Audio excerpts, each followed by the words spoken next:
마음이 강한 분들도 때로 약해질 때가 있습니다. 경험이 많고 노련한 사람도 어떤 일 앞에서는 막막해질 때가 있습니다.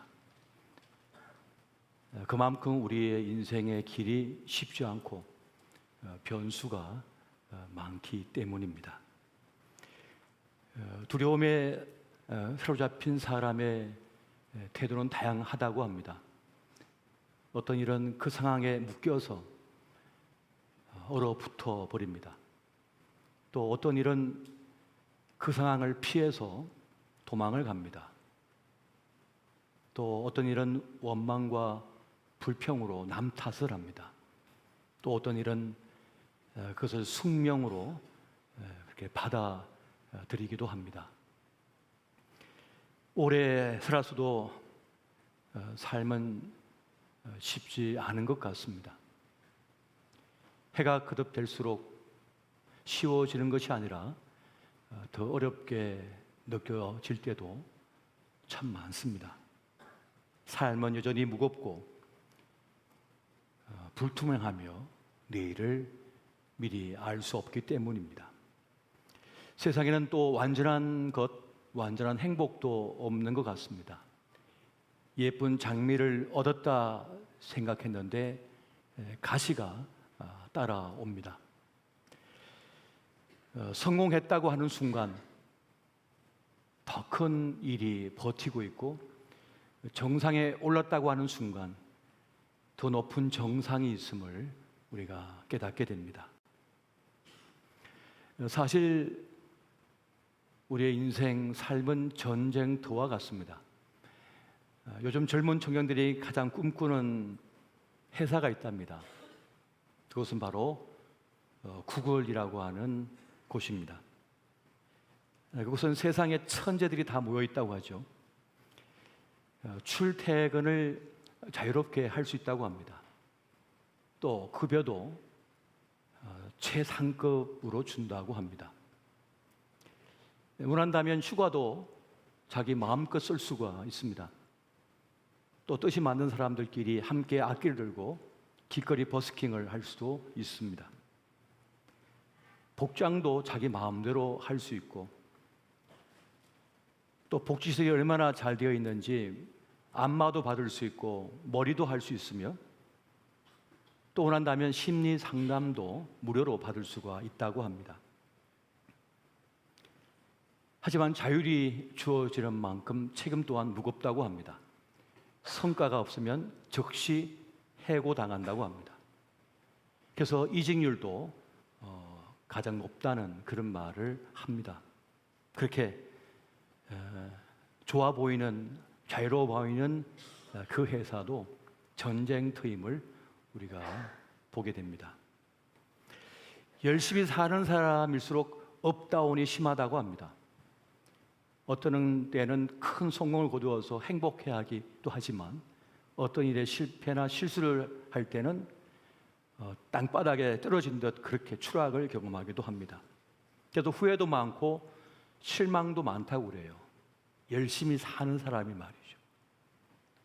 또 자기에게 엄격한 사람들일수록 어떤 실수나 실패를 경험했을 때 무력감에 잘 빠지고 수치심에 사라지고 싶은 그런 마음도 가진다고 합니다. 근데 사실 따지고 보면 괜찮거든요. 잘 살고 있고 열심히 살아가고 있는 것입니다. 그만하면 괜찮은 것 같은데 자신에게 엄격하고 가혹하게 자신을 다루는 것을 보게 됩니다. 사실 아무것도 하지 않으면 그런 생각도, 그런 마음도 먹지 않을 텐데 말이죠. 열심히 살고자 하기 때문에 그런 마음을 가지는 것입니다. 그런 말이 있습니다. 세상에는 하찮은 밥벌이가 없다.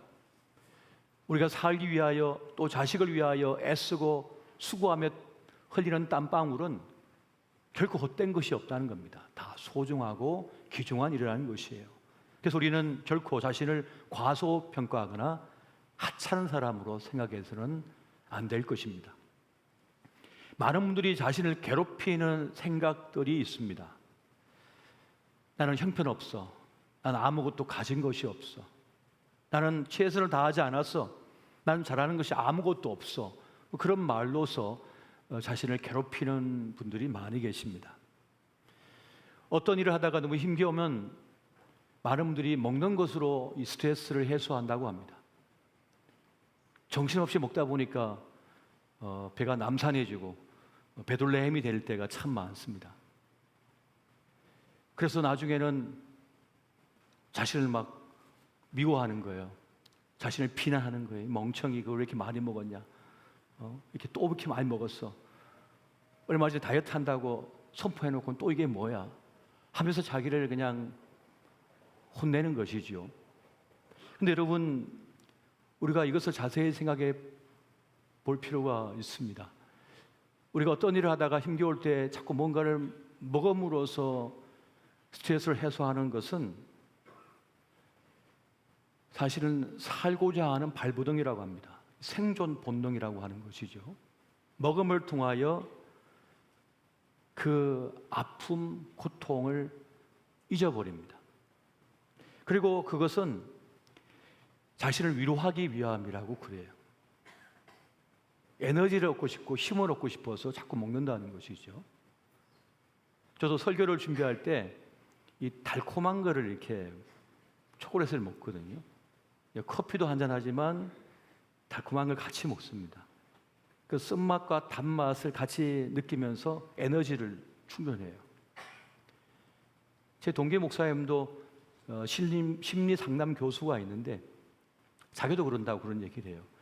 머리를 계속 쓰다 보면 어느 순간 이 머리가 뻑뻑해지는 걸 경험할 때가 있다는 거예요. 바닥이 다 드러나는 거죠. 그때 달콤한 것이 들어오면 다시 에너지가 솟아난다는 그런 얘기를 합니다. 그런 공통점이 있다는 겁니다. 우리가 TV에 몰두하거나 또 TV를 보다가 잠이 들기도 합니다. 또 인터넷에 흠뻑 빠져들 때도 있습니다. 그렇게 하는 이유는 무엇일까요? 어떻게 보면 시간 낭비하는 것처럼 보일지 모르지만 사실은 마음의 안정을 찾고 있는 겁니다. 쉴 곳을 찾고 있는 거예요. 뭔가 의지하고 위로받고 싶어서 지금 그렇게 하고 있는 것입니다. 왜요? 세상은 쉽지가 않거든요. 어디를 둘러봐도 내 마음을 알아주고 위로해 줄 곳이 별로 없어요. 내 마음을 하소연할 곳도 없습니다. 그래서 어딘가에 몰두함을 통하여 안정을 찾고 힘을 얻고자 하는 것입니다. 우리는 우리 자신에 대하여 좀 너그러질 필요가 있습니다. 좀 자신을 봐줄 필요가 있는 것입니다. 그런데 많은 분들이 자기를 혹독하게 가혹하게 다룰 때가 참 많습니다. 사실 우리는 많은 것을 가지고 있음에도 불구하고 없는 것에만 집중해서 난 이것도 없고 저것도 없고 난 가지지 못했어라고 하지만 사실 바꾸어서 가진 걸 찾기 시작하면 가지고 있는 게 너무 많습니다.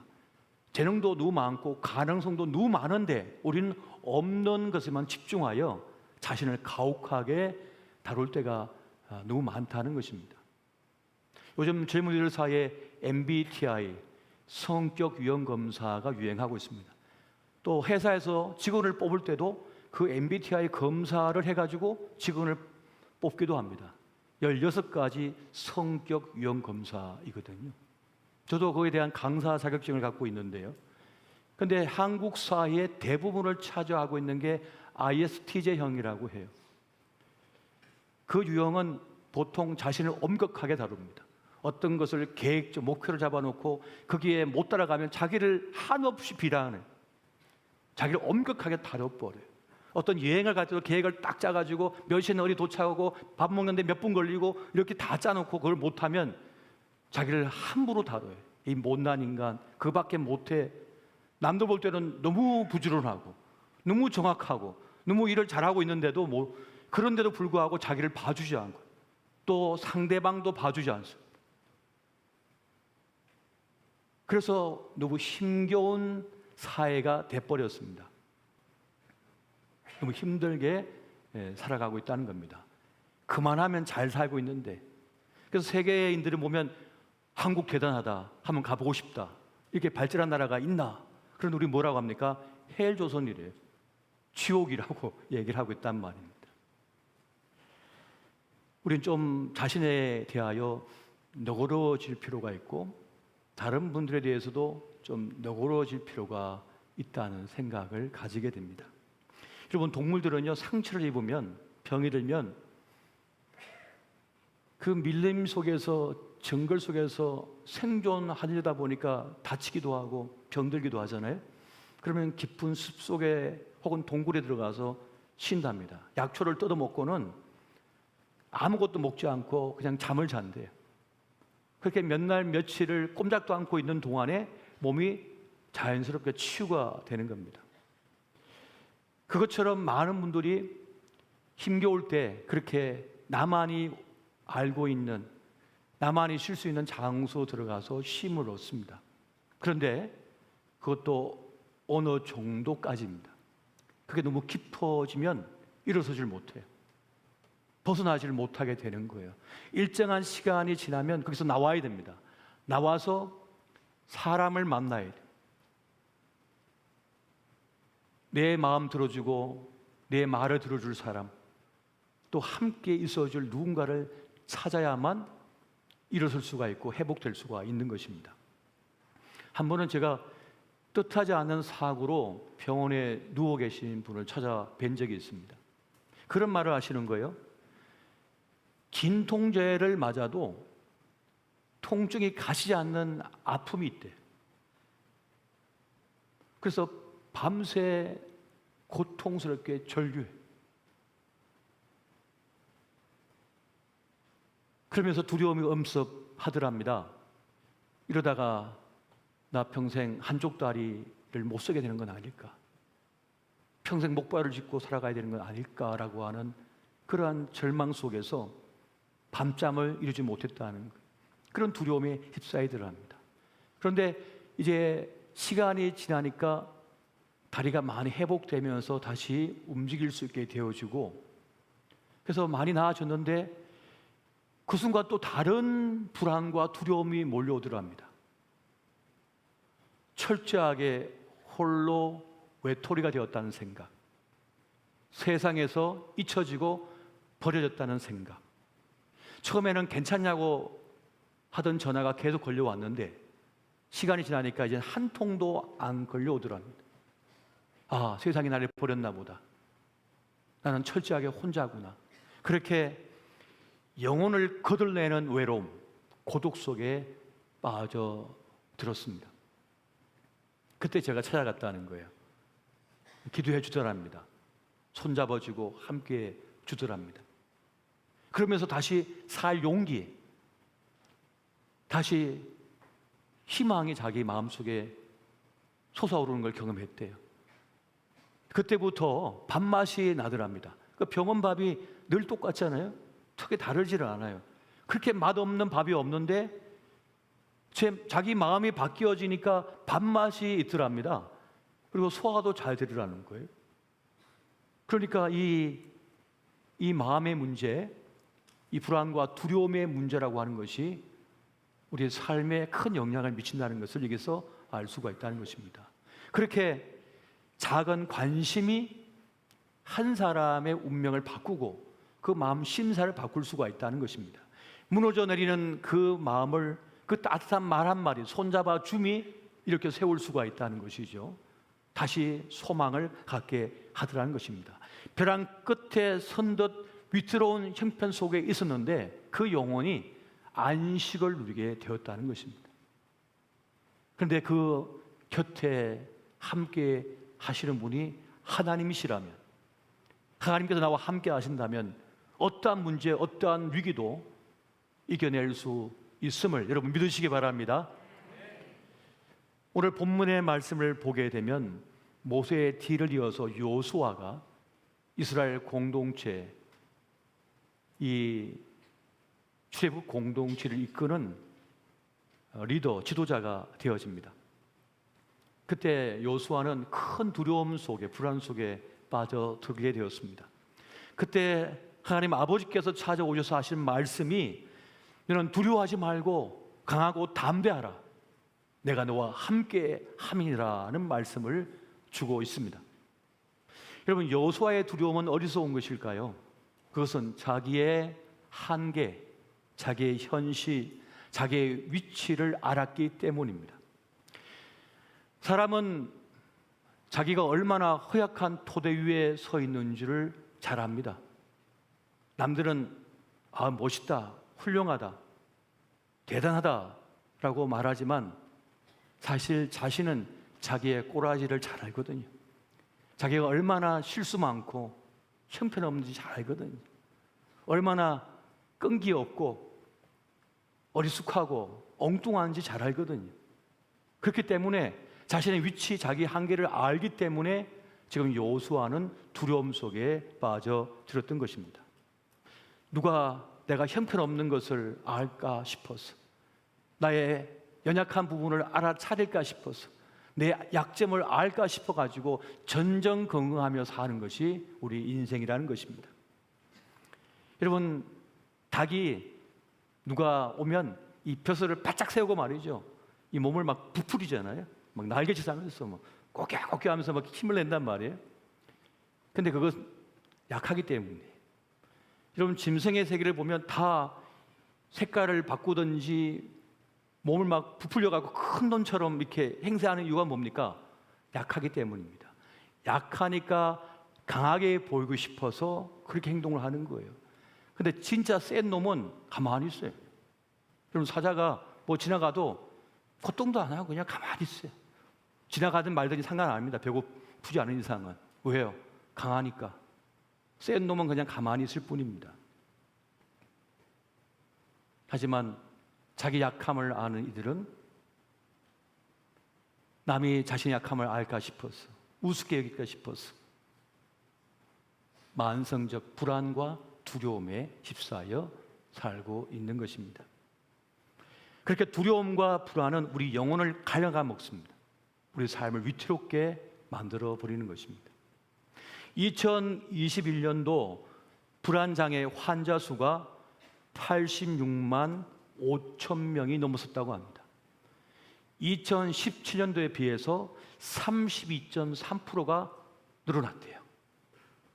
그러니까 여러분, 우리가 지금 얼마나 안전장치가 잘 되어져 있는 세상을 살아가고 있습니까? 건물마다 소화기가 배치되어 있고, 자동차는 얼마나 안전장치가 첨단으로 구비되어 있습니까? 또 우리가 조금만 아파도 병원 가면 웬만한 건 다 치료하잖아요. 웬만한 암도 이제는 치료하는 그런 시대를 맞이했고, 또 예방까지 합니다. 또 우리 아이들 얼마나 주사를 많이 맞춰놨어요. 그런 세상을 우리가 살아가고 있습니다만, 불안과 두려움에 더 떨고 그렇게 살아가고 있다는 것입니다. 그렇게 불안과 두려움 속에 살아가고 있는 것이 우리의 현실이라는 거예요. 여러분, 우리가 때로 유능하고 탁월한 연예인들을 볼 때가 있습니다. 사람들을 웃기고 또 인기를 얻고 많은 명성을 얻는 이들을 보게 됩니다. 그런데 그런 사람들일수록 공황장애로 쓰러지는 경우가 얼마나 많은지 모르겠어요. 그 유명한 차태현 씨는 미국에 공연에 가서 사회 보기로 했는데 무대에 올라가기 30분 전에 쓰러져가지고 굴이 이제 실려가 버렸습니다. 엄습한 두려움, 공포가 그를 휘어잡아 버린 거죠. 이경규 씨도 마찬가지입니다. 몇 년 동안 공황장애, 지금도 앓고 있어서 약 먹고 그렇게 치료받는다고 하잖아요. 어제의 성공이 오늘의 성공이 된다는 보장이 없기 때문입니다.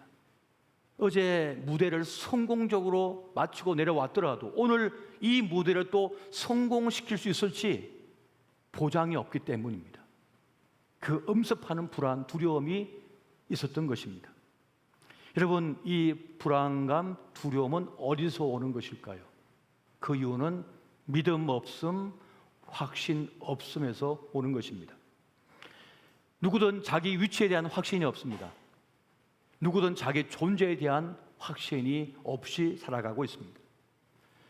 지금의 상황이나 형편이 더 나아질런지 알 길이 없기 때문입니다. 지금 이룬 이 성공을 내일까지 이어갈 수 있을까 하는 확신이 없기 때문입니다. 어제의 성공이 오늘의 성공이 된다는 보장이 없고, 오늘의 성공이 내일의 성공이 된다는 보장이 없기 때문입니다. 나는 그런 대로 잘 살아왔는데 내 아들, 내 딸은 잘 살아낼 수 있을까 하는 확신이 없기 때문입니다. 그래서 불안한 것입니다. 그래서 어떤 분야든 우리는 레슨을 받아야지 잘 살아갈 수 있게 됩니다. 자기 삶을 잘 운영할 수 있게 되어져요.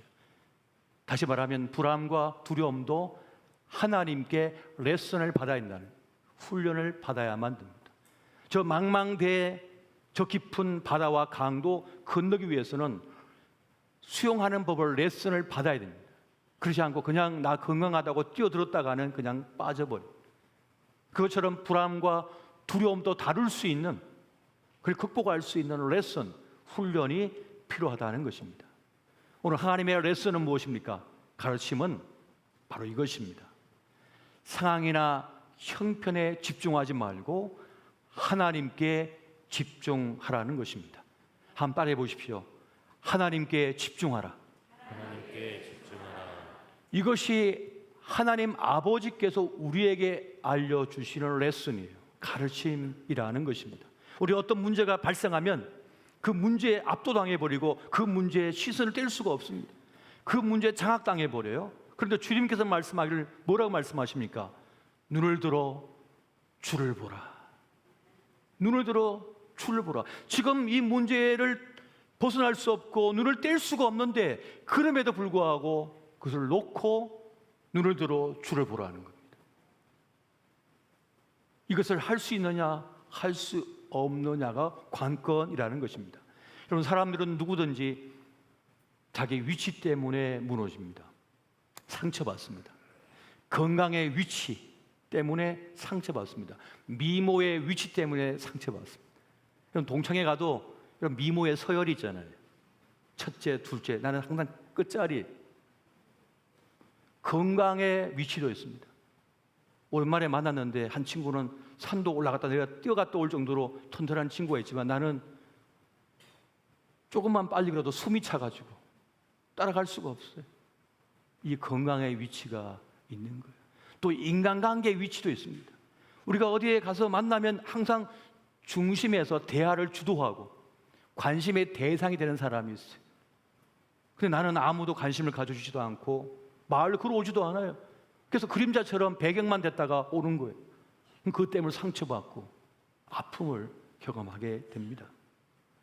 이렇게 사람은 나쁘면 나쁜 위치 때문에 무너지고, 또 어떤 사람은 그 위치가 너무 좋은 것 때문에 교만하다가 자만하다가 무너져 버리는 그런 일들을 우리가 보게 되는 것입니다.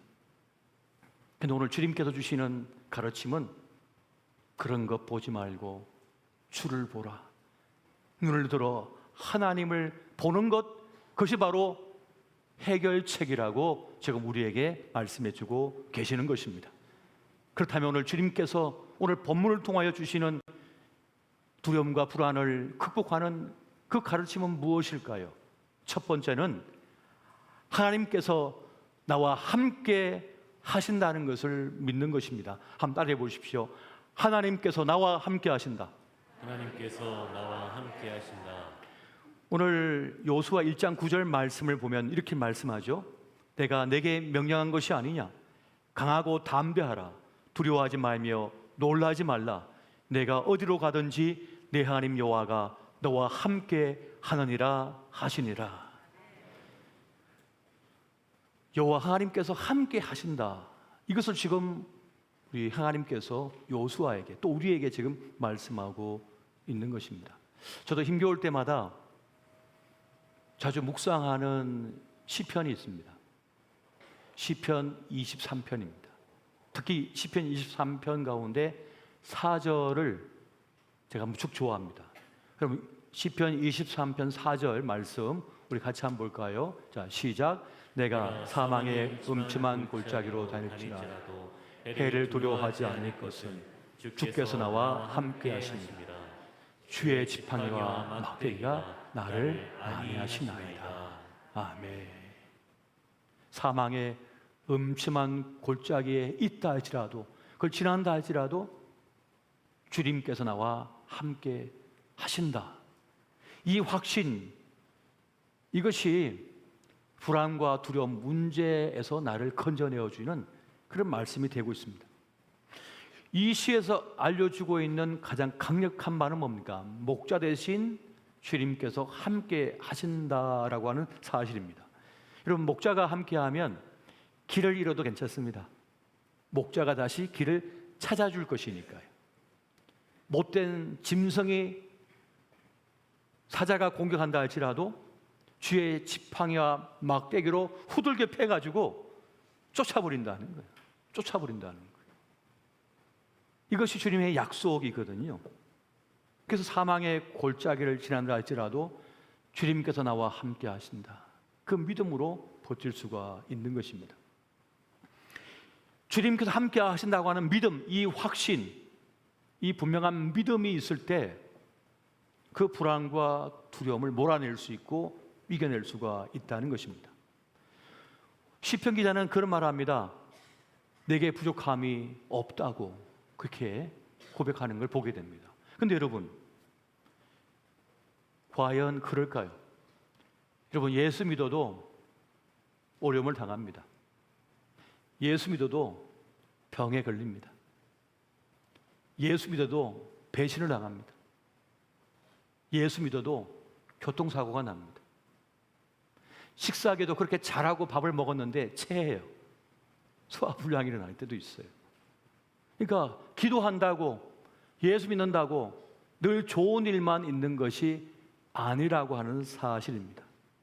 돈은 여전히 부족하고, 여전히 인생살이는 힘겹고, 건강도 여의치 않고, 시간도 늘 부족한 것이 우리의 현실입니다.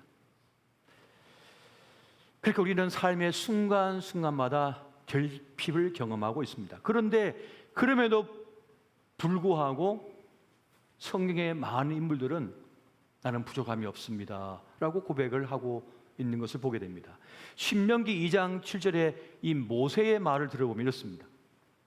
내 하나님 여호와께서 내가 하는 모든 일에 내게 복을 주시고 내가 이 큰 광야에 두루 다님을 알고 내 하나님 여호와께서 이 40년 동안을 너와 함께 하셨으므로 내게 부족함이 없었느니라 하시기로. 이런 고백, 이런 말씀을 전하고 있는데 사실 광야는 모든 것이 결핍입니다. 물도 부족하고요, 먹을 것도 부족합니다. 그래서 그 출애굽 공동체 이스라엘 백성들이 야, 우리가 애굽에서는 그 가마솥에다가 고기를 쪄가지고 삶아가지고 이렇게 마음껏 먹었는데, 부추를 넣어서 이렇게 맛있게 먹었는데 지금 우리는 뭘 먹나 하면서 불평했던 것을 보게 됩니다. 그런데도 모세는 부족함이 없다고 지금 말을 하고 있는 것입니다. 여러분, 인간적인 관점과 욕망의 관점에 보면 모든 것이 부족합니다. 모든 것이 결핍이에요. 여러분, 최고의 기업의 총수가 되어도 여전히 부족함을 느낍니다. 여전히 힘겨워요, 세상에. 최고 권력자가 되어서 정상의 자리에 올라 있어도 늘 결핍투성입니다. 왜 국민들은 날 지지해 주지 않나? 왜 지지율이 좀 떨어지나? 늘 결핍투성이에요. 자기를 좋아하는 사람보다 미워하는 사람이 더 많다고 하는 사실을 깨닫는 순간 늘 공허함을 경험할 수밖에 없습니다. 이것이 우리 인생의 현실이라는 것이에요. 하지만 감사의 눈으로, 영적인 눈으로 우리의 생애를 살펴보게 되면 먹을 수 없는 자리에서 먹게 하셨다는 것을 깨닫게 됩니다. 그 광야에 먹을 것이 하나도 없었는데, 마실 것이 하나도 없었는데 그를 마시게 하시고 먹게 하셨구나. 아무도 지날 수 없는 사망의 땅, 죽음의 땅인 그 광야를 무탈하게 지나게 하셨구나. 도무지 살 길이 없었던 그 애굽에서 수대를 거쳐서 종으로 살다, 노예로 살다 죽어야 되는데 기적과 같은 역사를 행하셔서 출애굽을 시켜서 누구도 건널 수 없던 홍해를 갈라서 지나게 하시고, 광야길을 지나게 하셔서 요단강을 건너 여리고를 뚫고 가나안 복지로 향하게 하셨구나 하는 사실을 깨닫는 순간 감사할 수밖에 없다는 것입니다. 모든 걸 다 가지지 않아도 정말 필요한 것, 중요한 것을 갖게 하셨으니 나는 부족함이 없습니다 라고 고백한다는 것입니다. 여러분, 우리가 가진 것, 우리 영원한 생명, 저 천국은 어떤 것으로도 가질 수 없고 얻을 수 없었던 것이었습니다. 그런데 주님께서 그것을 가지게 해주셨으니 고맙고 감사합니다. 나는 부족함이 없습니다 라고 하는 고백을 하게 된다는 것입니다. 여러분, 진짜 중요한 걸 얻은 사람은요, 다른 건 없어도 괜찮아요. 진짜를 가진 사람은 다른 부수적인 것 때문에 불평하지 않습니다. 진짜를 가지기 때문입니다. 그것만 있으면 다른 것은 문제거리가 되지 않는 거예요. 그렇기 때문에 나는 부족함이 없습니다라고 고백할 수 있다는 것입니다. 이러한 고백을 할 수 있는 믿음의 사람 되시기를 예수 이름으로 축원드립니다. 여러분, 두 번째는 하나님께서 나의 길을 아시기 때문입니다. 한번 따라해 보십시오. 하나님께서 나의 길을 아신다. 그래서 나의 길을 아신다. 욥기 23장 10절 말씀 보면 내가 가는 길을 그가 아시나니라고 말씀합니다. 하나님 아버지께서 내 인생의 길을 아신다는 것입니다. 우리는 내 인생이지만 내 인생의 길을 알지 못합니다. 내 몸이지만 내 몸을 잘 몰라요. 그래서 어떤 병이 찾아왔을 때 깜짝 놀라잖아요. 왜 나에게 이런 병이 왔나? 내 인생인데도 내가 알 길이 없습니다. 내가 낳은 자식인데도 내 자식을 다 알 길이 없습니다. 내 사업, 내 직장인데도 내가 알 길이 없는 거예요. 내일 어떤 일이 벌어질지 알 수가 없는 것입니다. 내 인생인데도 모르는 것이 바로 인생이라는 것입니다. 하지만 하나님께서는 우리의 과거도 현재도 미래도 아시는 분이십니다. 그 하나님께서 나와 함께 하시니 두려울 것이 없다는 것입니다. 이것이 바로 하나님께서 알려주시는 불안과 두려움을 이겨내는 레슨입니다. 이 사실만 믿고 알고 있어도 우리는 두려움에서 벗어날 수 있습니다. 나는 내 인생을 모르지만 하나님께서 아신다. 지금 나와 그분이 함께 하신다. 여러분, 여호수아는 요단강을 넘어야 했습니다. 그리고 여리고성을 넘어가야만 했습니다. 우리는 가야 할 길을 갈 수밖에 없습니다. 맞닥뜨려야 될 일은 맞닥뜨릴 수밖에 없는 것이에요. 그런데 어떻게 하나 싶겠지만 내 인생의 길을 아시는 하나님께서 나와 함께 하심을 우리가 믿을 때는 그것이 우리의 기대감으로 바뀌어 버립니다. 불안과 두려움이 기대감으로 바뀌어 버려요. 어떤 문제를 만났을 때 도리어 이 문제를 하나님께서 어떻게 벗어나게 하시고 해결하실까라고 하는 기대감을 가지게 된다는 것입니다. 우리는 지난 온 삶을 뒤로 한 채 새로운 삶을 날마다 가고 있어요. 그런데 하나님께서는 그 너머를 아시고 계시기 때문에 그 주님이 나와 함께 하시기 때문에 두려울 것이 없다는 것입니다. 물론 그 길은 쉽지가 않습니다. 이 세상에 쉬운 길은 하나도 없습니다.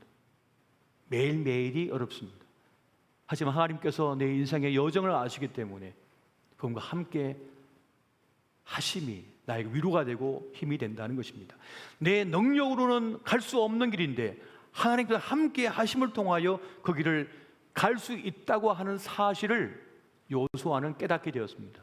오늘 이 자리에 함께 하신 우리 모두도 그 사실을 깨달아 아시기를 예수 이름으로 축원드립니다. 내 길을 아시고 그 일을 해결할 수 있는 능력을 가진 주님께서 나와 함께 하신다. 그러면 어떤 문제를 만나든지 우리는 기대감을 가질 수 있게 되어집니다. 저도 어떤 문제를 만나거나 어떤 상황이 돌발 상황이 생기면 그런 기도드려요. 주님, 어떻게 풀어내시고자 하십니까? 제가 하나님을 기대하겠습니다. 제 지혜와 지식과 경험, 능력으로는 감당할 수 없사오나 주님께서 어떻게 여실지 보겠습니다. 하면서 하나님을 기대하는 거예요. 하나님의 가능성을 믿고 기도하는 것입니다. 이러한 믿음을 가지게 되면 불안과 두려움에 끌려다니는 것이 아니라 도리어 하나님을 집중하여 하나님을 기대하는 그런 삶을 살 수 있게 되어지는 것입니다. 세 번째는 하나님께서 나를 붙들고 계시다라고 한 사실입니다. 한번 따라해 보십시오. 하나님께서 나를 붙들고 계신다. 하나님께서 나를 붙들고 계신다. 요수아 1장 5절 말씀 보면 이렇게 말씀하죠. 내 평생에 너를 능히 대적할 자가 없으리니 내가 모세와 함께 있었던 것 같이 너와 함께 있을 것입니다. 내가 너를 떠나지 아니하며 버리지 아니하리니. 떠나지 않고 버리지 않고 우리를 붙들어 주시겠다고, 함께 해 주시겠다고 주님께서 말씀하고 있다는 것입니다. 여러분, 우리가 하나님을 붙들고 있습니까? 하나님께서 나를 붙들고 계십니까? 자녀가 여러분을 붙들고 있습니까? 여러분이 자녀를 붙들고 있습니까? 아무리 자녀가, 아기가 우리 손 붙잡고 있는다 하더라도요, 얼마 버티질 못합니다. 그냥 떨어져 나가는 거예요. 그래서 엄마 아빠가 아이를 꼭 붙들고 있잖아요. 여러분, 휴가 맞이해서 강가 가고 계곡 가고 바다 갔는데 그 아이가 엄마를 끌어안는다고 얼마나 끌어안을 수가 있겠어요? 그 바다 물결 속에 그냥 떠내려가죠. 근데 엄마 아빠가 꼭 붙들고 있잖아요. 그것처럼 우리가 지금 이 자리에 앉아 있을 수 있는 것도, 우리의 믿음을 지킬 수 있었던 그 이유도 내가 하나님을 꼭 붙들고 있었던 것이 아니라 하나님께서 나를 붙들고 있었음을 여러분 믿으시기 바랍니다. 여러분, 철봉해 보셨습니까? 철봉에 매달리면요, 얼마 동안은 버틸 수가 있지만 얼마 못 가서 뚝 떨어져 버립니다. 내 힘이 견딜 수가 없는 거예요. 내 몸무게도, 내 인생의 무게도 나는 감당할 수가 없어요. 그런데 누구를 책임진다는 거예요? 하나님께서 붙들어 주셨기 때문에 지금 우리가 아직 살아있고 지금 이 자리에 있음을 여러분 믿으시기 바랍니다. 저도 제 삶을 돌아보면 여러 번 죽을 고비를 넘긴 것 같아요. 훈련 받다가도 그렇고, 자동차 운전을 하다가도 그랬고, 또 어렸을 때 수영하다가 그랬고, 여러 번 건짐을 받았어요. 그것처럼 조속으로 바뀌는 우리의 마음, 이 믿음의 수준 가지고는 우리가 지금 이 자리에 있을 수가 없습니다. 하나님께서 붙들어 주시고 함께하여 주셨기 때문이었습니다. 여러분, 사라에게 쫓겨난 하갈은 어린 아이 이스마엘과 함께 있으면서 이제 끝났다. 받아든 떡자루는 이제 떡이 다 떨어졌고 물통의 물도 이제 바닥에 났습니다. 아이의 입이 타들어갑니다. 시뻘겋게 타들어간 아이는 고통 속에 죽어가고 있습니다. 그걸 차마 볼 수 없었던 이 어미 하갈은 저기 멀리 떨어져서 눈물을 흘리며 통곡하며 아이의 죽음을 바라보고 있습니다. 그때 하나님의 사자가 찾아옵니다. 그리고 말씀합니다. 이전에 약속하셨던 하나님께서 이 아이에게 한 민족을 이루게 하시고 또 이제 그 족속을 번성케 할 것이라 하면서 셈을 발견하게 하고 그 셈을 중심으로 하여 이스마엘의 족속이 세워지게 되는 것을 보게 됩니다. 하나님께서 버림받은 여인 그 하갈과 이스마엘에게도 그 인생의 몫을 주셨고 그 몫을 누릴 수 있도록 붙잡아 주셨다는 거예요. 버티게 해주셨다는 것입니다. 이것이 하나님의 은혜임을 여러분 믿으시기 바랍니다. 하나님은 우리 각자에게 인생의 몫을 주셨고 그 인생의 몫을 누릴 수 있도록 붙들고 계십니다. 할렐루야. 이것이 하나님의 놀라우신 은혜인 것입니다. 그래서 이것을 경험한 하갈은 엘로이라고 말하죠. 나를 보시는 하나님, 나를 지켜보시는 하나님이 계시다. 어디를 둘러봐도 희망의 불빛 하나 없는 그 캄캄한 어둠 속에 있는 우리 마음 속에 주님께서 불을 밝혀주시는 거예요. 불을 밝혀주셔서 살 길을 열어주신다는 것입니다. 우리 눈에 보이진 않아도 하나님께서 우리 곁에 계셔서 돌보고 계시는 것입니다. 여러분, 악한 일, 안 좋은 일이 찾아올 때가 있어요. 그런데 주님께서는 그것을 새롭게 빚어서 악이라도 선을 바꾸어 내시는 역사를 행한다고 약속해 주셨습니다.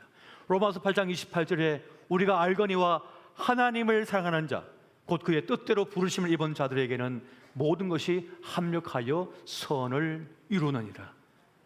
원문에 들어가면 주님께서 빚어내신다라고 말씀합니다. 어그러지고 엉켜져 있는 그것을 주님께서 만지셔가지고 새롭게 더 멋진 것으로 만들어내신 은혜가 있다는 것입니다. 여러분, 말씀을 읽습니다.